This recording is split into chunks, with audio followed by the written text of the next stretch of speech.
Arestas de Vento.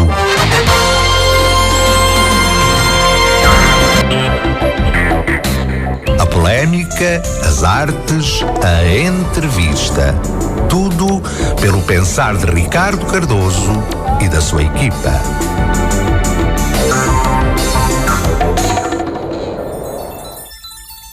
Muito boa tarde, sintoniza o Arestas de Vento. Um programa de artes e ideias aos sábados 11h14 na Popular FM. Com realização de Ricardo Cardoso, captação de imagem de Ricardo Pita e controle de emissão de Céu Campos.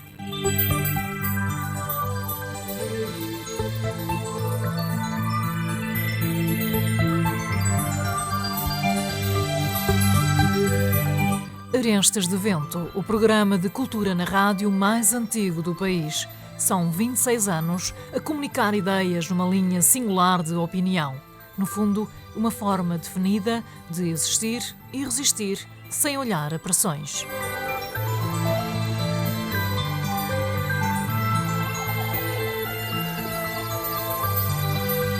Sempre em destaque os apontamentos de autor e as grandes entrevistas.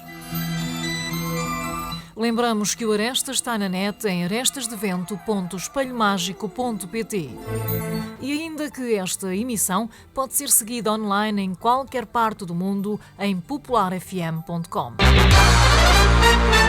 Arestas de Vento.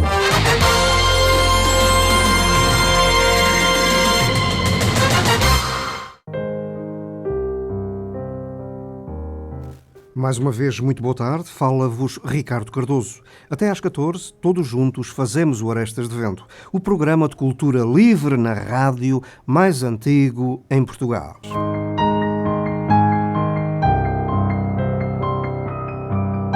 Pedro Namora, muito boa tarde. Boa tarde. Seja bem-vindo ao Arestas de Vento, agora na Popular FM. Muito obrigado pelo vosso convite, que muito me honra.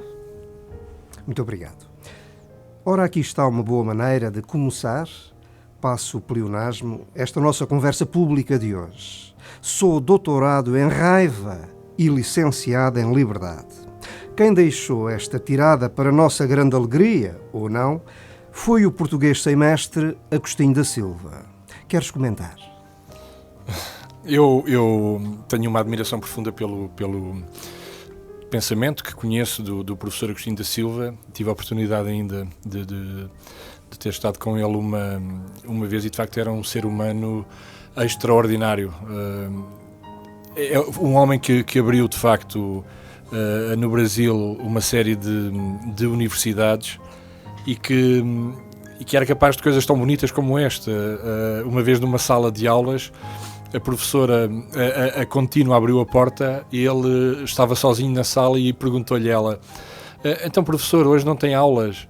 Não, hoje não tenho aulas, é uma das coisas boas que a escola tem. E era um homem que prezava muito, de facto, a capacidade de investigar, de estudar, que não ligava nada aos títulos de doutores ou de engenheiros. Era um homem, por exemplo, que um dia, numa abertura de mestrado, que iria ser dirigido por ele, perguntou aos alunos todos se alguém tinha alguma dúvida que lhe quisesse colocar naquele primeiro dia. E ninguém tinha dúvidas. E, portanto, ele disse: então, meus amigos, comigo não contam, não há mestrado para ninguém. Foi-se embora. E, portanto, era de facto uma pessoa excepcional, uma pessoa profundamente culta e que, enfim, infelizmente nos deixou, mas cuja obra aí está para continuarmos a estudar. É muito verdade. Deste uma volta interessante à tirada do Agostinho da Silva. Eu diria que mais valem os erros de autor do que as réplicas certinhas das cartilhas, independentemente de quem as produziu. Bom, vamos em frente. O que é que pensas dos politólogos que, à consignação ou não sei, fazem escola pelo discurso, repetindo que hoje em dia o comunismo não é um paradigma, mas o mas aqui é fundamental. Um espaço literário de crítica a tudo aquilo que existe. Enfim, eu tenho do ponto de vista pessoal, enfim, talvez seja uma palavra forte, mas um desprezo muito grande quer pelos escribas, quer pelos que falam e que não passam de sofistas, na generalidade, muito bem pagos. E por acaso vinha agora, quando vinha aqui a caminho da Popular, vinha a ouvir na rádio dois fulanos, e às tantas a pessoa já não sabe se eles falam para se ouvirem, porque gostam de se ouvir a eles próprios, se falam de facto só porque lhes pagam para dizer aquelas barbaridades. Eu prefiro, enfim, tu focaste aí o tema do comunismo. De facto, o comunismo hoje, para muita gente, não é nenhum paradigma, é algo que já está morto. Eu, pessoalmente, penso diferente e, curiosamente, penso que no Público de ontem vem um artigo de um frade que diz os marxistas e o Papa, dando conta, por exemplo, das novas tendências do marxismo em Itália e que não hesitaram, por exemplo, em interpretar o pensamento do atual Papa, porque eu acho que é muito redutor dizermos que este homem que está neste momento no posto mais alto do Vaticano, que foi ou terá sido nazi em criança, esquecendo tudo aquilo que ele entretanto fez e as mudanças que operou. Parece-me que é de facto importante, mais do que ligarmos aos politólogos, que a única coisa que querem é eu penso em ti mesmo quando penso por ti, ou sobretudo quando penso por ti. Mais importante do que isso é nós fazermos um esforço grande de conhecer os problemas, de lermos sem preconceitos, não é? Porque senão isso só serve para nos diminuir, enquanto pessoas e enquanto intelectuais, enquanto seres pensantes. Não é? Lá no fundo, não acabaste de reduzir o comunismo a um espaço literário de crítica a tudo e mais a tudo o que existe? Não, o comunismo não é isso, quer dizer, o comunismo é, se quisermos, o comunismo é um objetivo pelo qual eu me bato desde miúdo e espero morrer daqui a muitos anos, batendo-me igualmente por isso. Mas, no fundo, do que estamos a falar é do marxismo e, posteriormente, do leninismo, ou seja, que a aplicação estamos a falar prática... de comunismo. Sim, comunismo... Falar de Marx é uma coisa, marxismo é outra, Bom, mas comunismo é o objetivo, não é? A tal sociedade sem classes, em que... Isso é uma coisa à la longue, digamos assim. É algo que serve... Como diz um grande pensador, é a utopia que serve para quê? Para nos fazer caminhar, porque quanto nos aproximamos ela afasta-se, não é? E, portanto, agora, não tenho dúvidas nenhumas, e mais, considero cada vez mais válido o marxismo-leninismo. É impossível separar estas duas coisas, não é?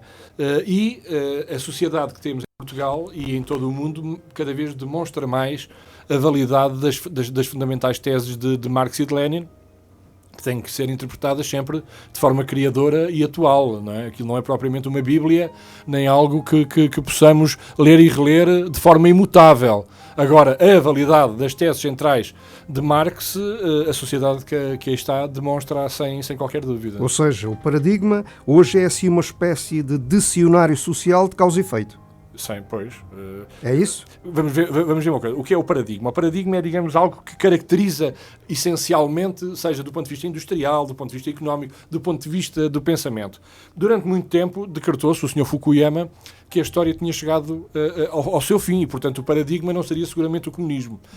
E, de facto, nos países da Europa não é. Mas se olharmos, por exemplo, para a América Latina, o que se vê é que, de facto, o paradigma é o paradigma da luta pelo desenvolvimento social, da luta contra o neoliberalismo e, portanto, para essas sociedades que cada vez são mais... Estás a vivenciar. Estou profundamente. Estou e com uma ia dizer quase inveja muito grande por não estar lá, porque aquilo deve ser, do ponto de vista social, de uma riqueza extraordinária. Não é? Cá para a gente, vives como comunista? Eu tento viver como comunista, quer dizer, tento que entre aquilo que eu penso e aquilo que eu faço não exista, digamos, uma espécie de dupla personalidade. Agora, é impossível, é evidente. O Álvaro Cunhal costumava dizer que se fôssemos ver onde é que estão os comunistas puros, se calhar não havia nenhum no partido. Exato. Não é? Agora, isso não existe. Aliás, há um poema muito grande, há um poema muito bonito do Nicolás Guilhem que diz o que é isso do homem puro, não é? Sim, nem sim. A água química, nem a água transparente é quimicamente pura. Nem interessa que exista isso. Quer dizer, o que existe é o homem, os seus defeitos, mas também o esforço grande para lutar contra isto, que é assim o paradigma, que é o da exploração do homem pelo homem, não é? E eu penso que não pode haver luta melhor do que esta. Pois. Aliás, vives num sistema humano onde tudo tem um valor mercantil. Exatamente. Até os afetos, não é? Até os afetos. E onde cada vez mais tem sido difícil aos que não pensam dessa forma sobreviver. Mas eu acho que vale a pena. Eu acho que vale a pena fazer um esforço para ser diferente. Acreditas mesmo que ainda existe altruísmo suficiente no ser humano para mudar esta malha toda de vida? Eu acho que é inevitável, quer dizer, sem querer recorrer aos chavões, podem passar séculos, mas é inevitável, e de facto a história do nosso povo e a história do mundo isso tem demonstrado, é que é uma sucessão de exploração e de exploração muito dolorosa, como aquela que hoje estamos vivendo, sucede sempre o momento da libertação. Não é? E pode ser conduzida por um partido comunista ou por um partido com outro nome, mas um partido que consagre os sentimentos fundamentais de luta contra a exploração, de luta contra a injustiça. E isso é milenar. Deste emaranhado de contradições económicas, sociais e também existenciais, pergunto eu, o que é que vai passar para as gerações novas? Bom, a teoria da coisa nenhuma, mas o nada não existe. Se existisse, não era nada. O que é que os mais novos vão receber? É de facto uma questão muito interessante. Eu tenho falado com miúdos, e digo miúdos de 18, 20 anos, 22 anos, e de facto as referências que têm é já de um mundo desregrado, de um mundo sem princípios, de um mundo sem valores. Isto parece a linguagem de um velho, mas não é, quer dizer, só não fala assim quem acha que o mundo é um sítio sem referenciais, um mundo do relativismo, um mundo onde tudo pode ser, a boa ação como a má ação, o mundo onde, enfim, se pode, por exemplo, pintar com grafites um monumento nacional, um mundo onde eu posso destruir algo que é social, seja um simples caixote do lixo, seja um banco e um mundo também onde, por exemplo, me inculcam na cabeça que o estar precário durante 20 anos num emprego ou o ser despedido no final do prazo que me levaria a ser efetivo numa empresa também é normalíssimo. E, portanto, agora, a par disso, há também muitos jovens que têm... e isto eu penso que também sempre foi assim, um pouco. Aliás, há um escrito de há 2000 anos em que já havia quem se queixasse da juventude, mas a verdade é que a juventude é, digamos, a classe mais revolucionária. Todas as grandes revoluções, desde Esparta, que foram sempre feitas por jovens. A Revolução Francesa foi assim e a nossa, a portuguesa, também o foi. E, portanto, eu tenho, apesar de tudo, uma grande esperança. Agora, em termos de valores, necessariamente, aquilo que está inculcado nas novas gerações é, depois, sobretudo, do reinado de Cavaco, em que era o salve-se quem puder, há muito isso, quer dizer, o pensa em ti, aproveita, vive o teu dia-a-dia e não te preocupes com os outros, mas a par disso, como eu dizia, há também um grupo de jovens e um grupo considerável que acredita na mudança e que luta pela mudança. Falaste de valores, de afetos, então eu pergunto, em que sentido até o amor? Não tens medo de falar de amor, não? Eu não. Não. Em que sentido, repito, até o amor está ameaçado pelos valores contemporâneos? Quer dizer, tudo está ameaçado agora. Estamos a falar de amor. Sim, de amor, mas amor, enfim, não vamos agora aqui entrar nas definições. Amor é aquilo que eu posso sentir por um amigo, não é? Por uma amiga, não tem necessariamente que ser algo de paixão sexual ou de paixão está tudo enquadrado na circunstância do momento, mas no tudo, coletivo. Sim, sim. Agora, eu penso que o amor, como sentimento nobre, enfim, nunca desaparecerá, é inerente ao ser humano, não é? Por muitos óbices que se lhe coloquem, é de facto algo que é, do ponto de vista da sua subsistência, inatingível. Namora, então eu vou colocar isto de outra maneira. A política não está muito afastada de tudo isto, eu acho. Para ti, há uma dimensão do amor na ação política? Há uma dimensão do amor e aliás, eu estou a gostar muito desta entrevista, muito obrigado, Ricardo, porque de facto parece que nós combinámos e não combinámos nada. Combinámos tudo. Mas de facto uma pessoa que eu muito admiro, o Che Guevara, dizia isso, é impossível fazer política sem amor. E eu ainda ontem mesmo pus no meu Face uma fotografia belíssima em que ele está com a filha ao colo, à Leida Guevara, com quem eu tive o prazer de estar cá em Portugal. ela é pequenina, não sei se aí terá, e ele está a conversar, está a fumar o seu bruto cigarro ou cigarrilha, e está a falar com o Fidel Castro, com a filha Aleida ao colo. E ele dizia isso, quer dizer, mesmo na dimensão política, o amor, o carinho, a amizade são fundamentais. Arestas de vento.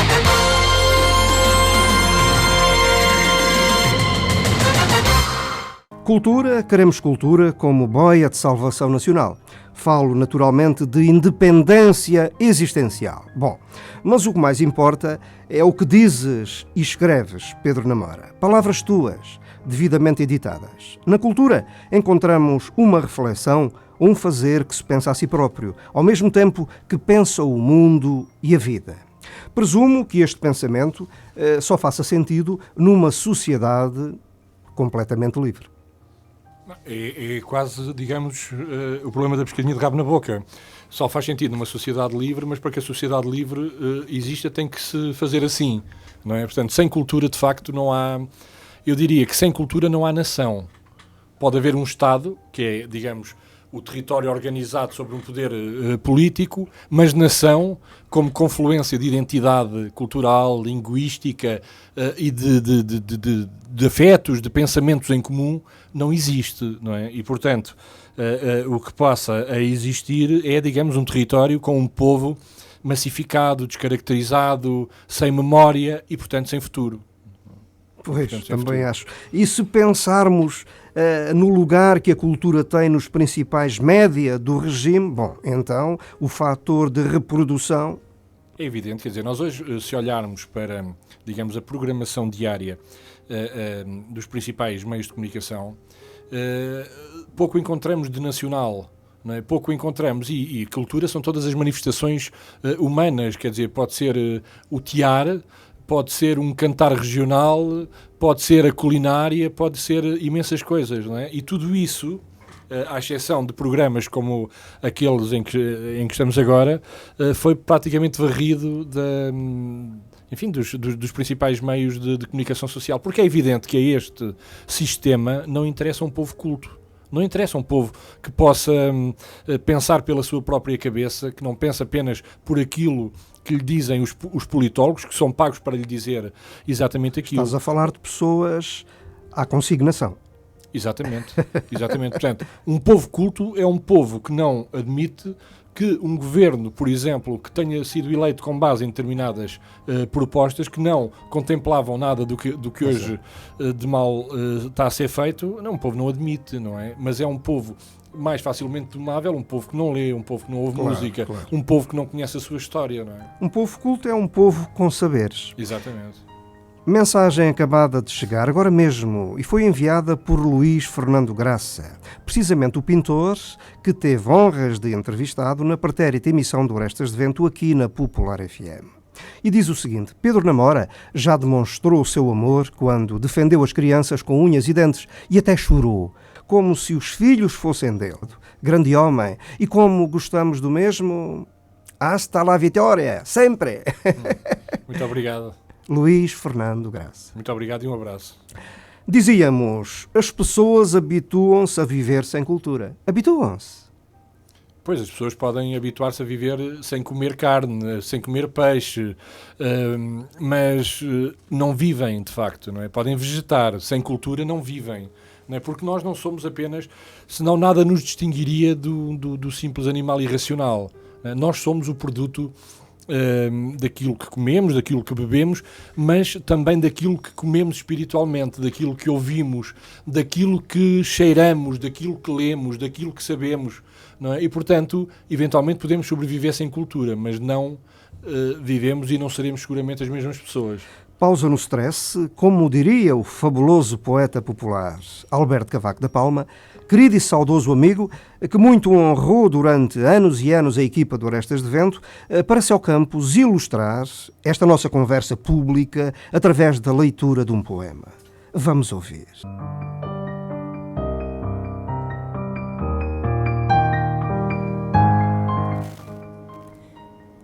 Há momentos em que não posso, em que não sou.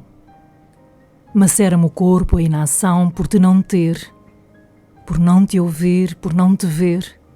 Ainda agora posso jurar, aqui estavas, mãos nas minhas, e promessas, e desejos, e coragem, sonhos, vontade, futuro. Em tudo existias, agora mesmo. Ou já foi ontem, mãe? Não era a tua voz que me trouxe do sono? Que me alentou? Quem me chamou então?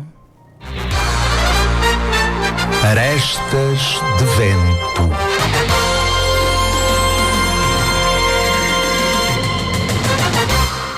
Pedro, como vês, fizemos o trabalho de casa. Muito obrigado. De facto, quase que me deixam sem palavras. Não é? Isso foi um poema que eu escrevi pensando na minha mãe. Não é? E, portanto, nunca tinha tido o prazer de o escutar na voz do céu. Muito obrigado. Mensagem da autoria da cibernauta Clara Costa, advogada distinta, cidadã de Coimbra, e mais outras tantas coisas que, aliás, aproveito para saudar. A cultura está acima da diferença da condição social. Confúcio. Esta sim é a verdadeira democracia. Bem haja Céu Campos, bem haja Ricardo Cardoso, que tudo fazem para que a cultura não seja arrastada para o lamaçal em que este país está mergulhado. Grata para sempre, Clara Costa. Pedro, não há dinheiro que pague uma afirmação destas. Não há dinheiro que pague e é bem verdade, embora do ponto de vista da fruição cultural, muitas vezes o ter ou não ter dinheiro possa fazer toda a diferença, mas é de facto impressionante o quão culto pode ser uma pessoa de facto muitas vezes pobre e sem grandes recursos, mas que toda a vida se dedicou ao estudo e enfim, e essa coisa fundamental que é a cultura. A afirmação do ser. Do ser, exatamente. Do ser em detrimento, felizmente, do ter. Não é? Aliás, há pouco falávamos do Agostinho da Silva, quer dizer, e quem o visse levantar-se às 5 da manhã, como ele fazia sempre, para ir dar milho aos pombos, ou quem o visse procurando algo para comer, mas sem querer sentar-se num restaurante, e quem o visse às vezes vestido de forma quase andrajosa, pensaria, pronto, é um sem-abrigo, e não, era um vulto maior da nossa cultura e da nossa ciência. Aproveito esta onda da conversa com Pedro Namora para agradecer aos queridos amigos navegadores da rede internética que, em segunda e terceira vagas, fizeram da entrevista feita em direto aqui na Popular FM ao artista plástico Luís Fernando Graça um êxito mundial. Até ver, em poucos dias o filme da entrevista fez mais de 100 likes e entre partilhas diretas e também indiretas mais de 30 réplicas. É obra. Abraço, Luís Fernando Graça. O próximo convidado especial do Arestas de Vento aqui na Popular FM será precisamente Bruno Correia, da Operação Triunfo, jovem cantor, compositor e também autor. Uma das melhores vozes deste país, já agora digo eu, de Zeca Afonso. Naturalmente ninguém pode perder. Arestas de Vento.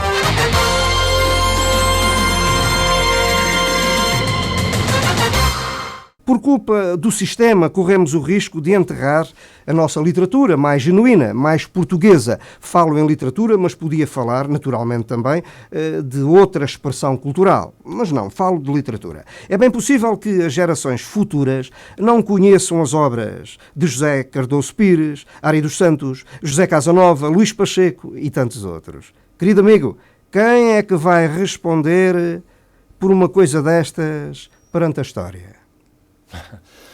Quer dizer, quem vai responder seguramente são os que tudo têm feito para, enfim, para que esses autores sejam apagados da nossa memória coletiva. E, de facto, há alguns fenómenos de apagamento. Eu, por exemplo, lembro o do grande escritor, grande escritor, que é Ferreira de Castro, não é?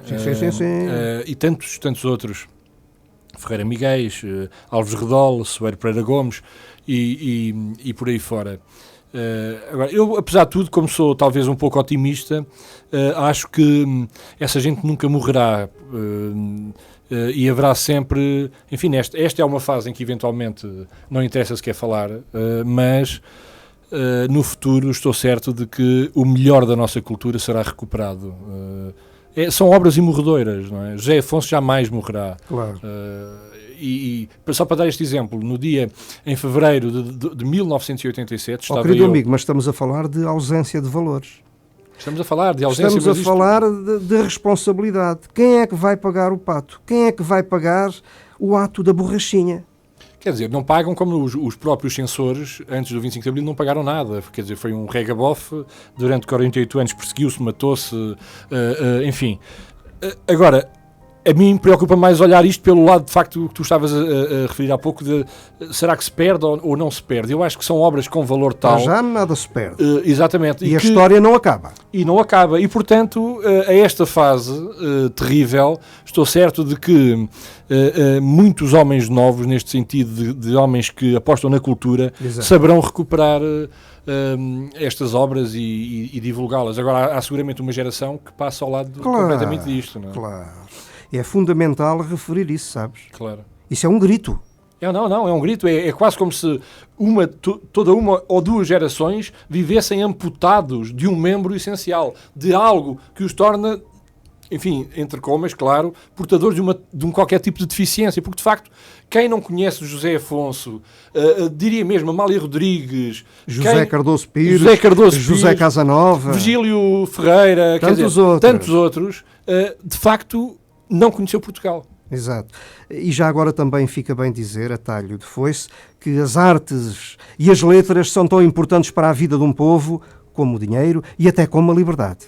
Exatamente. Aliás, sem arte não há liberdade. Sem Também cultura por isso, não há liberdade. querido amigo, também por isso, repito, qual é a ideia que fazes da moral corrente da sociedade portuguesa?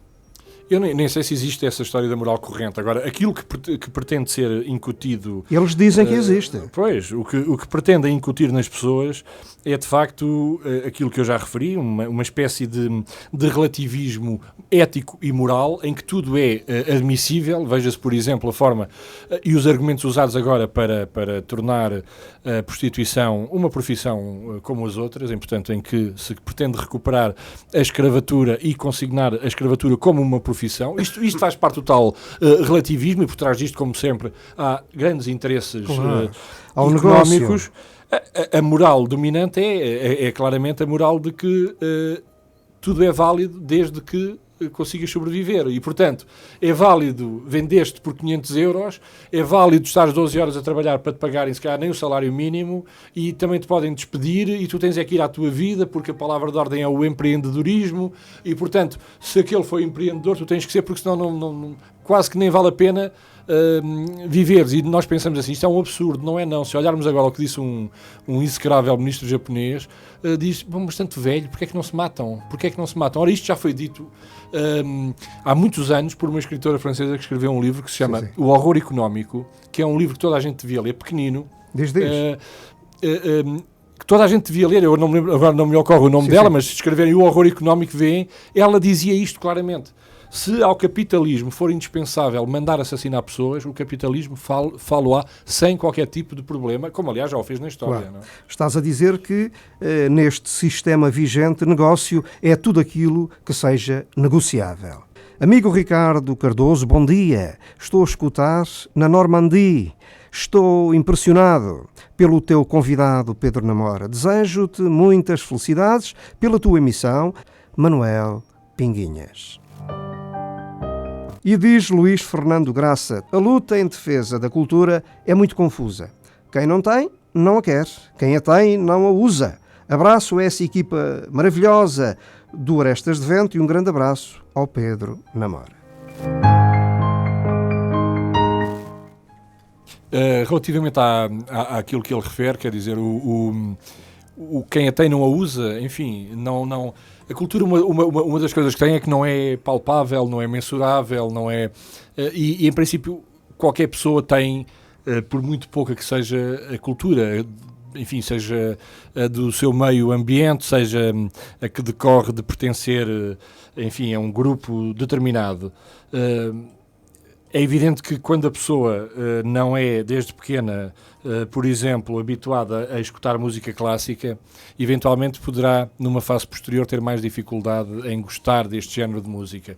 Mas eu estou certo de que com o professor adequado, o professor pode ser o amigo chegado, a pessoa seguramente aprenderá a gostar, por exemplo, de uma Carmen de Bizet, de algo de que eu gosto muito, do Hino da Alegria ou da Quinta Sinfonia do Beethoven. E o ler é a mesma coisa. Eu tenho dito, eu dou aulas a idosos, a um projeto da CDU de há muitos anos, e muitos referem a essa dificuldade em ler. E eu tenho-lhes dito, façam um esforço para ler uma página de um livro por dia. Se o livro tiver 365 páginas, vocês ao final do ano podem dizer uma coisa magnífica. Li um livro. Há quantos anos, ou nunca na vida leram um livro? Portanto, comecem por uma página por dia. Porquê? Porque ler também é um hábito. É um exercício. É um exercício, é um hábito. E, portanto, Exato. quanto mais se exercitarem, mais seguramente podem caminhar.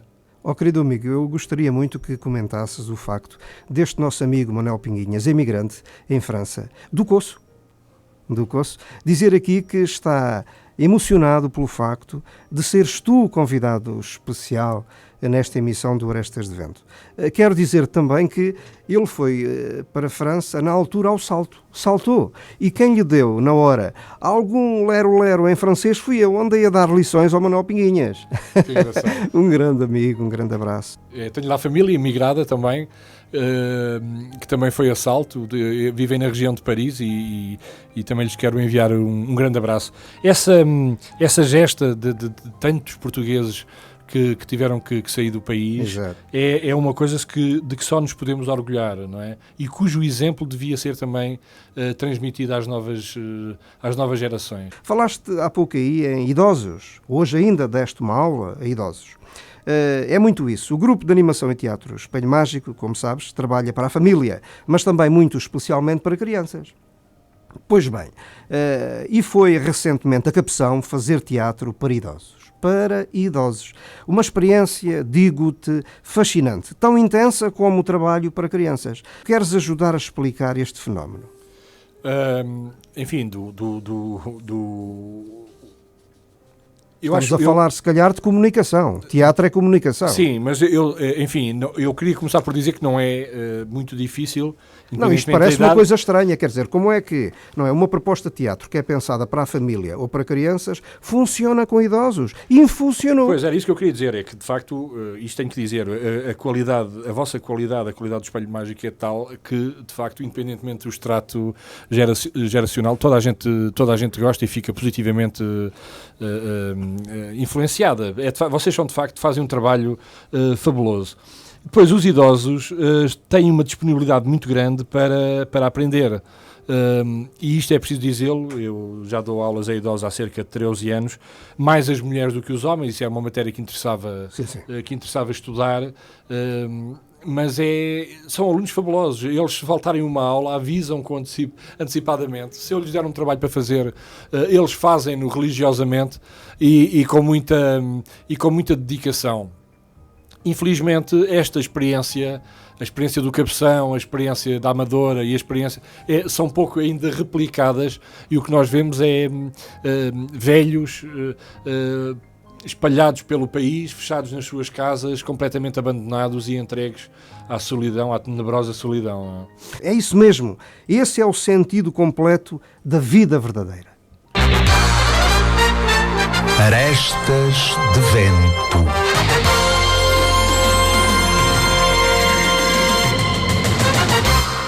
Amigo Ricardo Cardoso e demais elementos do Arestas de Vento, auditório da Popular FM, estação de rádio, e convidado Dr. Pedro Namora, para todos vós a minha mais calorosa saudação. E agora a pergunta, agradeço desde já a resposta. De que forma perspectiva Portugal no futuro? Mário Godinho, nosso comum amigo do Coço e das redes sociais.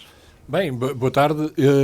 A forma como perspectivo e é por isso que me tenho batido do ponto de vista pessoal, é um Portugal liberto das amarras da Troika estrangeira e da Troika nacional, e portanto um país em que sejam retomados os valores de Abril, os valores que toda uma geração legou a que em liberdade pôde usufruir de coisas que 48 anos de fascismo não permitiram. E, portanto, espero um país em que o trabalho seja dignificado, em que a educação e a cultura sejam retomados, em que os jovens não tenham que desistir do sonho de ir para a universidade porque não comportam o valor exorbitante das propinas, e em que o desporto nas escolas volte a ter a dignidade que já teve também, enfim, uma sociedade que caminhe e que tenha por centro o homem e não o neoliberalismo, que, em minha opinião, é um sistema criminoso.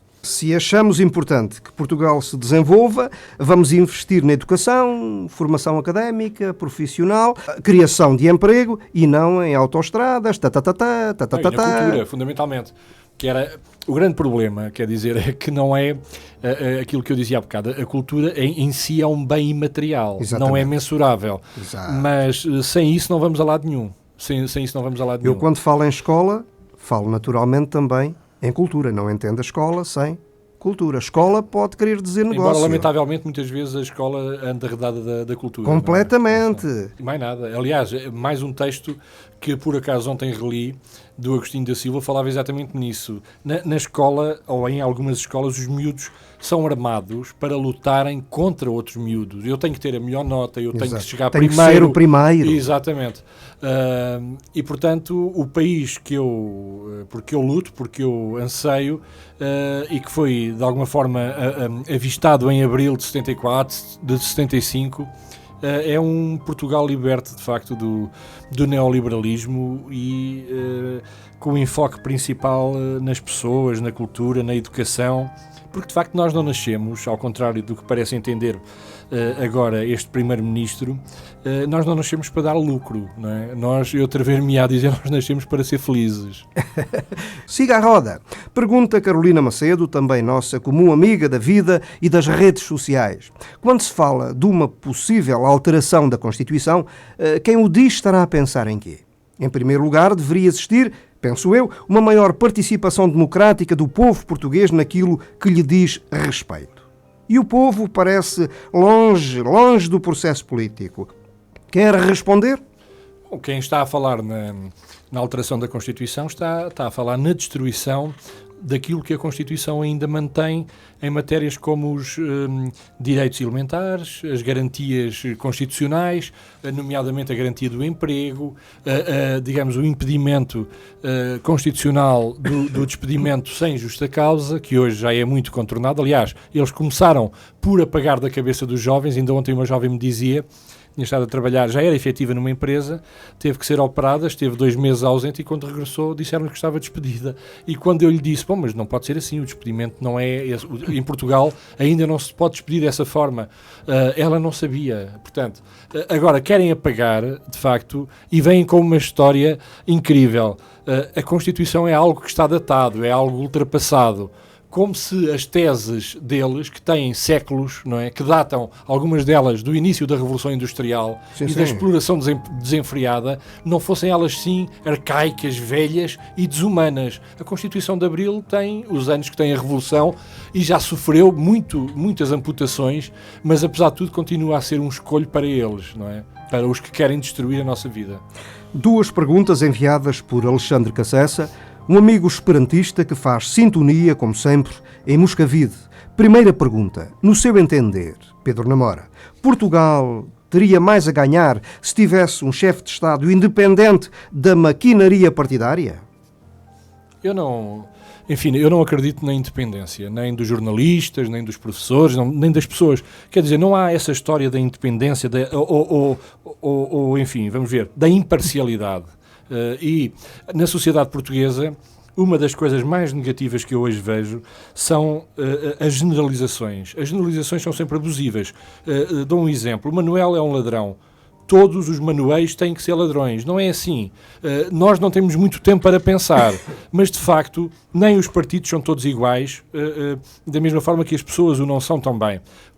O Presidente pode ser independente, ou seja, pode não ter inscrição partidária e ser um biltre, um ser infame, e pode ser um ser com inscrição partidária e ser um homem democrata, respeitador das leis e, sobretudo, da lei fundamental que é a Constituição. Portanto, eu não via isso tanto enquanto ligação partidária, mas sim mais como ligação ou não a um conjunto de valores que devem pautar os homens, e nomeadamente os homens e mulheres de honra, de princípios e de coluna vertebral, não é? Que não é manifestamente o caso do Presidente da República que temos hoje. Segunda pergunta de Alexandre Cassessa. Sei que o Dr. Pedro Namora foi avançado como candidato a Setúbal pelo PPM. Não sei se por pirraça ou convicção. De qualquer maneira, gostaria que respondesse ao seguinte. A causa real é muito pouco ouvida nos grandes temas da atualidade. Será porque não se faz ouvir ou porque não tem os focos mediáticos apontados para si? Pedro, queres responder ao Alexandre Cassessa? Sim, quero dizer ao Alexandre que eu sou republicano, sempre fui, e, portanto, essa possibilidade que foi aventada pelo meu amigo fadista Nuno da Câmara Pereira, enfim, seria uma história que daria se calhar para um outro programa, portanto, sim. Mas só para dizer o seguinte, quer dizer, não acho nada que a solução dos problemas de Portugal resida na monarquia, que é um sistema, aliás, aberrante, e, portanto, enfim, penso que lhe dei a resposta. Eu acho que a República é, apesar de tudo, um ganho civilizacional que não deve ser posto em causa, sobretudo em tempos como aqueles em que vivemos, em que as pessoas têm hoje há muita gente a dizer na rua, sobretudo gente que seguramente não viveu esse tempo, o que faz falta é um Salazar, não é? E em tempos de depressão, de pobreza, de miséria extrema, as direitas aproveitam-se para avançar, seja com a figura do soberano monarca, seja com a figura do soberano, entre comas, ditador, e contra isto temos que estar todos. Não respondeste ao Cassessa. Não, eu penso que a causa real, e entendo causa real como, digamos, a apologia da monarquia, não se faz ouvir, enfim, apesar de tudo, faz-se ouvir muito mais do que aquilo que eu acho necessário. Quer dizer, o patético candidato ao trono aparece e tem, penso eu, lugar de protocolado, o que nunca aconteceria numa monarquia, a um defensor do republicanismo. Eu penso que se faz ouvir, enfim, na medida e na dimensão dos apoiantes que tem. Penso eu, como, enfim, a monarquia como forma de governo era uma coisa absolutamente... era um retrocesso para nós. Não é? Tu falaste aí há pouco no fadista Nuno da Câmara Pereira. Sabes que eu tenho a melhor das ideias do fadista. Faço a melhor das ideias do fadista. Não, eu o que tenho a dizer é que, como enquanto ser humano, deu à luta que eu travei muitas vezes sozinho durante muitos anos, um apoio muito grande e portanto, numa altura da minha vida em que eu de facto achava fundamental combater, enfim, um determinado número de coisas, e continuo a achar, ele abriu a possibilidade de eu poder, para evitar ter que recorrer a assinaturas, poder concorrer numas listas do partido a que ele então pertencia. Portanto, e desde o início ficou claro da parte dele e da minha que eu não era monárquico, nunca seria, que manteria a minha qualidade comunista. Mas portanto... é precisamente a ideia que eu faço dele. Siga a roda, siga a roda. Alguns monárquicos subejamente conhecidos e com dinheiro investem mais nas campanhas presidenciais, o apanhado é meu, é o que eu acho. Sou responsável por aquilo que acabo de dizer, do que no debate de ideias. Querido amigo Pedro Namora, não percebo o facto, muito bem, mas pronto, está bem, se calhar faz parte do jogo. Qual é a ideia? Sim, eu penso que eles têm bem presente que não é possível em Portugal, pelo menos nos tempos que correm, a instauração da monarquia e, portanto, apostam mais, enfim, motivados por outras razões. Na influência presidencial. Exatamente. Pergunta enviada por Maria José Regular Pita, habitual cibernauta e figura dos movimentos dialéticos da referida rede internética moradora na Mialhada. Cá vai então. O que é que vale presentemente o paradigma da República Portuguesa, bem como as questões da difusão da cultura lusófona? Enfim, o paradigma da cultura da República Portuguesa, neste momento nem sei que paradigma existe, enfim, mas da cultura lusófona, ou mais ainda abrangentemente da lusofonia, eu penso que se houvesse de facto uma aposta no paradigma, esse sim, da lusofonia, o nosso povo só teria a ganhar. Quer dizer, de facto, o paradigma, se o paradigma da sociedade portuguesa fosse a lusofonia, a sério, seríamos imensamente mais ricos, não é? Porque em território, em pessoas, em cultura, em indústria, enfim.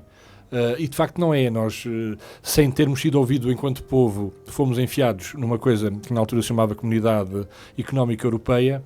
Sem termos sido escutados, fomos privados de parcelas substanciais de soberania, puseram-nos num espaço onde nos garantiram que se aderíssemos ao euro jamais teríamos problemas de aumentos de taxa de juros, de desemprego, e vimos que foi tudo uma falácia, que foi tudo, digamos, um embuste com o qual muitos enriqueceram.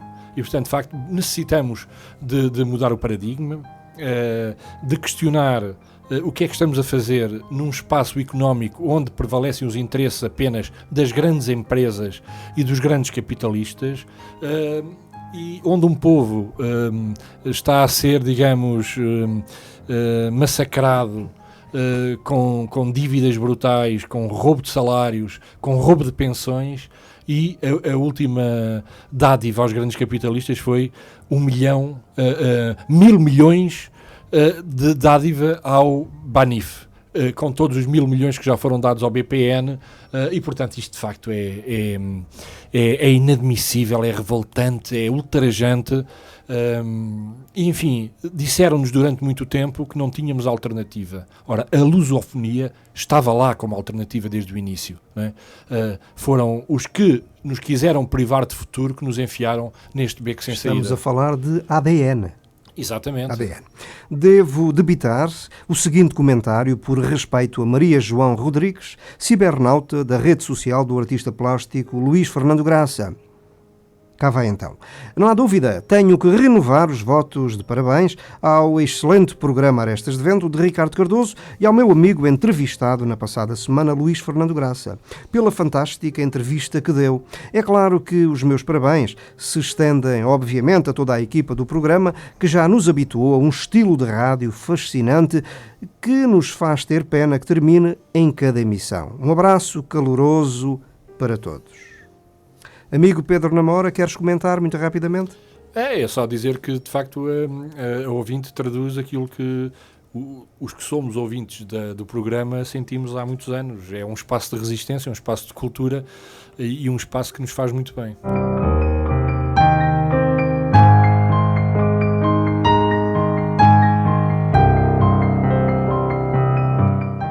É urgente o amor. É urgente um barco no mar.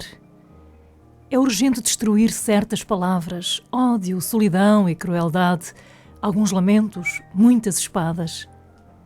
É urgente inventar alegria, multiplicar os beijos, as searas.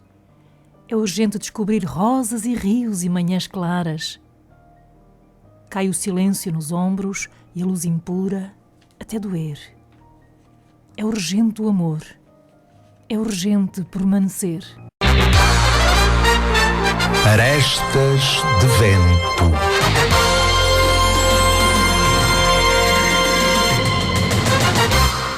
Comentário na nossa rede social da autoria de Rosa Maria Cruz, de Braga, atriz do Timbra. Este comentário, digo eu, é lindo.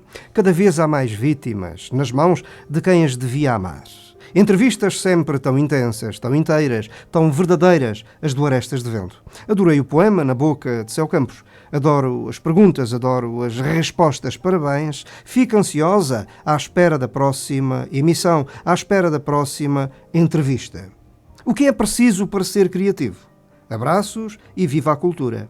O que é preciso para ser criativo? Eu penso que todos nós temos uma capacidade criadora nos mais diversos domínios e o que é preciso é que surja a oportunidade e, de facto, muitos valores passaram ao lado, enfim, de oportunidades de manifestarem a sua criatividade, enfim, mas de facto acho que devemos tentar todos os dias, sem dar muita importância àquilo que os outros pensam, desde que nos sintamos bem connosco próprios, seja no cantar, no ler, no escrever, no desenhar, A criatividade é isso, é manifestar das mais diversas formas aquilo que temos dentro de nós e que pode ser aperfeiçoado. Muitas vezes temos criatividade, mas depois precisamos com gente que sabe. Essa é outra coisa. Isso é transformar e convencer o público. O nosso Agostinho, de cabeceira, Agostinho da Silva, perceba-se, costumava dizer, e diz, continua vivo, claro, nas nossas cabeceiras, que o homem nasceu para criar, não nasceu para trabalhar. Sim, mas a criação é em si um trabalho, não é? É um trabalho é um ato criativo. Exatamente. Como, enfim, é um labor criativo. Exatamente, é isso. Pergunto eu, o que é que te faz, passo, plio, nasmo, fazer correr no teu moral registros em jeito de alerta, em jeito de grito contra a violência doméstica? Querido amigo Pedro Namora, esta é nova ou quer dizer namorada fresca?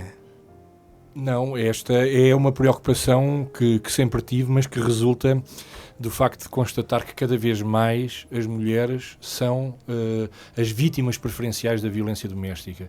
E por me causar um asco muito grande e considerar que é preciso ser-se muito cobarde para agredir os outros e, sobretudo, para agredir os que estão indefesos. E por conhecer o drama de muitas mulheres que são agredidas verbal ou fisicamente e que não têm ninguém que as possa socorrer. Ainda esta semana, uma jovem mãe com uma bebê de 3 meses foi ao tribunal e, infelizmente, nos nossos tribunais começa a tomar vulto uma teoria de um nazi americano que se chama Richard Gardner, em boa hora falecido.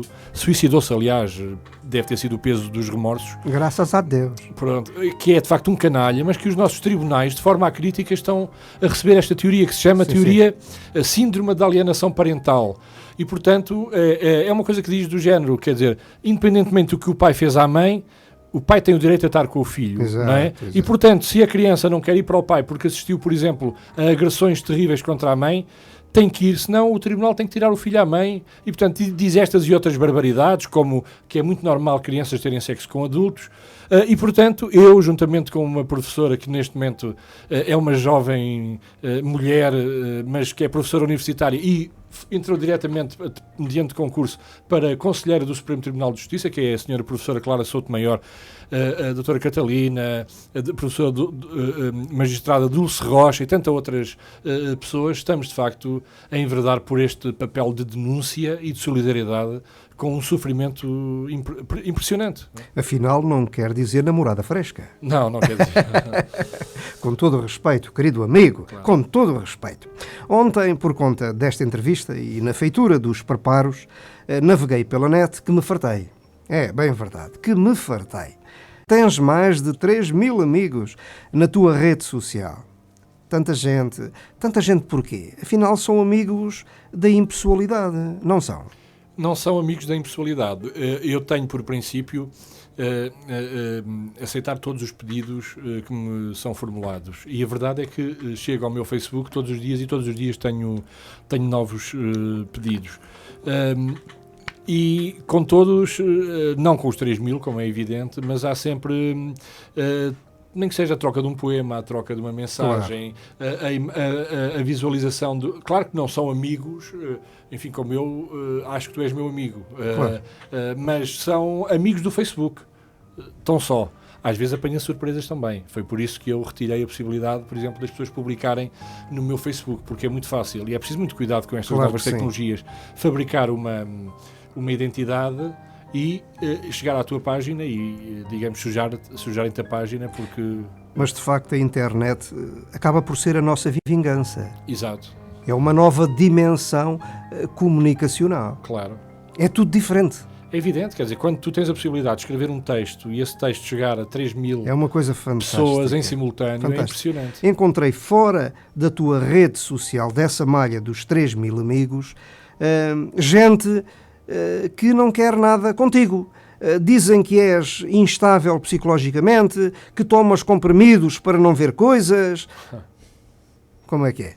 Isso enfim, todos nós temos inimigos, e ainda bem, porque senão de facto éramos talvez coisas esponjosas.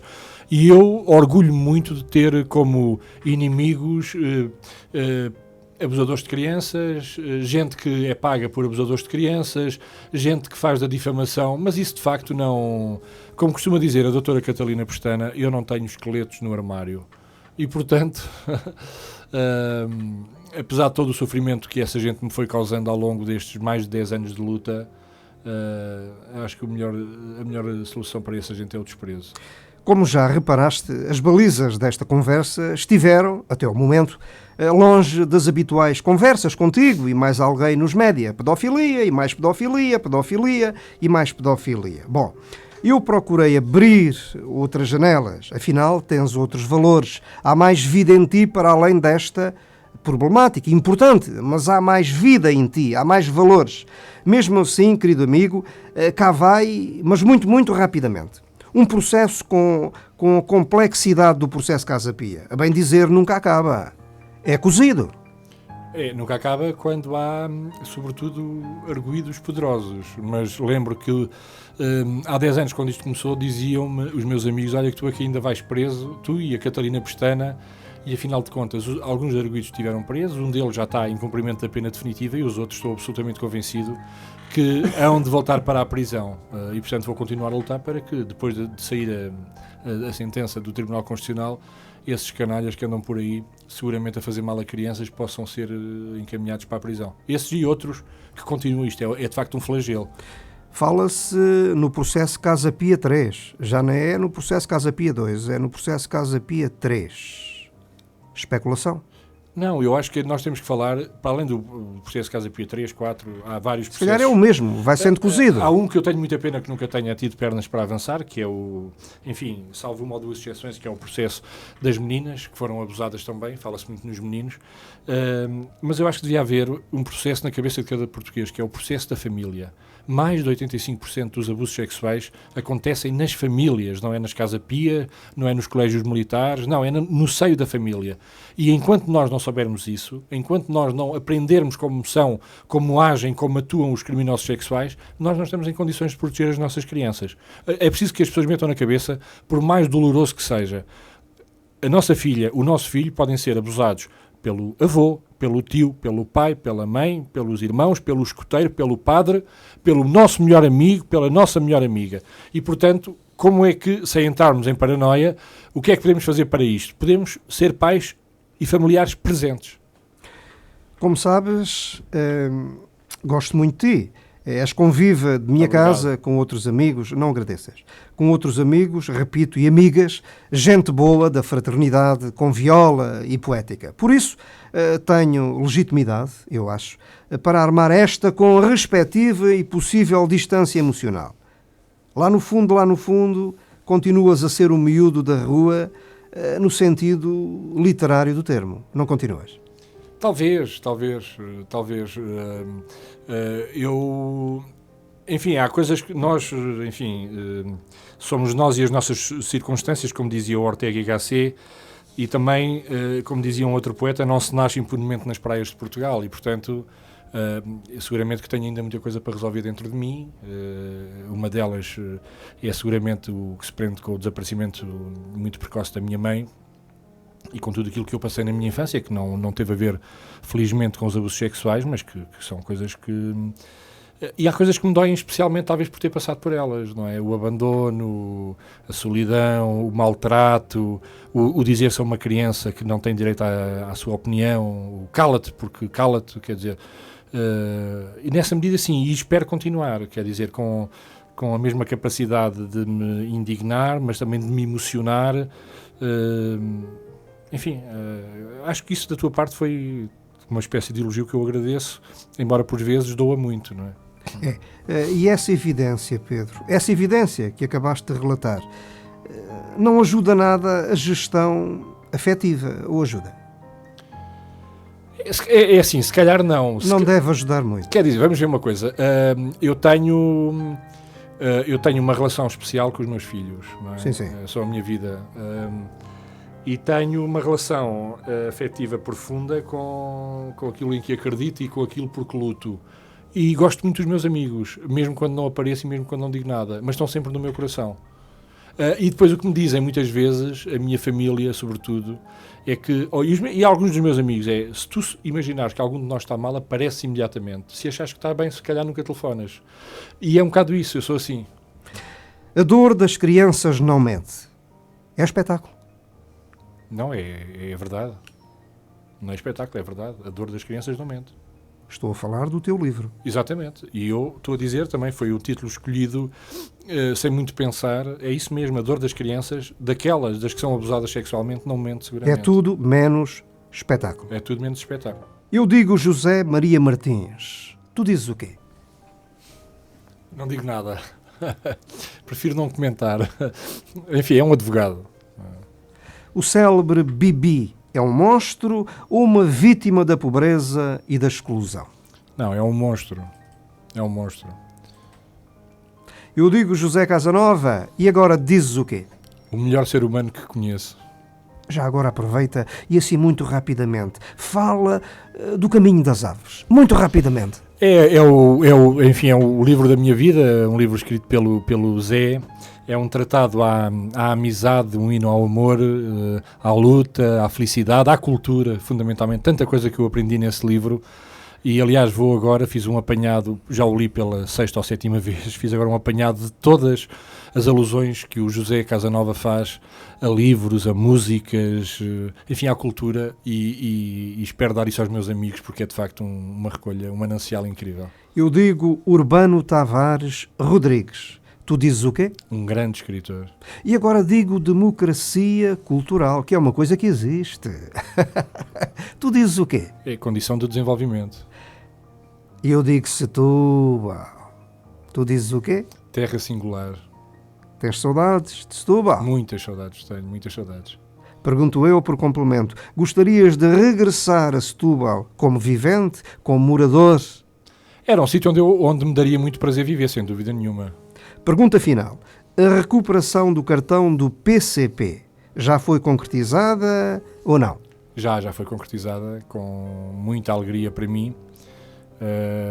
E enfim, agora procuro continuar a ser digno da sua posse, não é? E é de facto para mim muito importante. Enfim, sempre fui comunista desde que me conheço e espero morrer comunista, sem dúvida nenhuma. Voltaste à militância? Enfim, cada vez com mais determinação. Eu não... enfim, a militância com cartão ou sem cartão para mim é indiferente. Eu sempre militei, mas sim, de forma organizada, sim. E cada vez tenho mais orgulho em ser comunista e se há uma das coisas em que tenho muito orgulho em ser português é por existir um partido como o Partido Comunista Português. Mas às vezes a disciplina partidária... A disciplina, eu não conheço, muito honestamente, quer dizer, a entrevista está a acabar, isto também poderia dar asa a um programa. Mas não vai dar. Pois não. A disciplina partidária é a coisa mais bonita que eu conheço. Siga a roda, mensagem final. Vais aproveitar. Vou agradecer à CEL, vou agradecer ao Ricardo esta oportunidade que me deram e também a todos os ouvintes, enfim, por me terem dado o prazer de me escutarem e de facto é muito bom ter amigos como vocês. Muito obrigado à Popular FM pelo convite também. Querido amigo Pedro Namora, foi um grande prazer conversar contigo aqui nos estúdios da Popular FM, via Arestas de Vento. Para ti, naturalmente, as maiores felicidades. Muito obrigado, igualmente. Um grande abraço para ti. Para vocês também. Muito obrigado. Arestas de Vento.